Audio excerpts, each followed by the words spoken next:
during the league. When you look at Jared, who's just being authentic to himself, I mean, the whole world has changed in that time gap. If P showed up with his nails done, it would have been a different reaction. That's just the reality of how much kind of the world has changed. But for you, P, how did you juggle being yourself, but also almost like, okay, I'm a pro now? Yeah, I mean, for me, it was like, obviously I was, 20 when I got in the league, or just turned 21. And so, I've always been under the radar my whole career, my whole life, coming from a small city.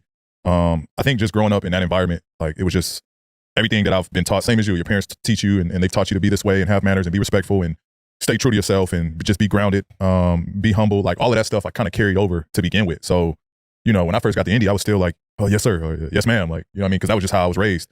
And then like it was a different situation for me as well because I was coming into a team that was, I was 21. The next person close to me in age was outside of Lance was probably like 26, 27 years old. So like all these dudes is married, got kids. Like, so I'm the youngest in the locker room. You know what I mean?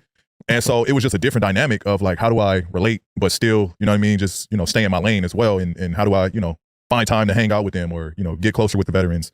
But, I think it was just an easy process. Again, I just relied on, my upbringing. I wasn't trying to be someone that I'm not.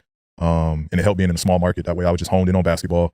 But it was an easy transition, to be honest. Like, again, like I said, I wasn't trying to be nothing that I wasn't. How much do you think the podcast has helped with all that? Now that you're later in your career, like, because I know you've been, I feel like throughout your career, you've kind of opened up a little bit more, but how much has this podcast helped you with that? Oh, it's helped a ton, bro, because I was pretty reserved and pretty closed off speaking about certain situations just because of the media and people got something to say. And, I'm not the person to always talk.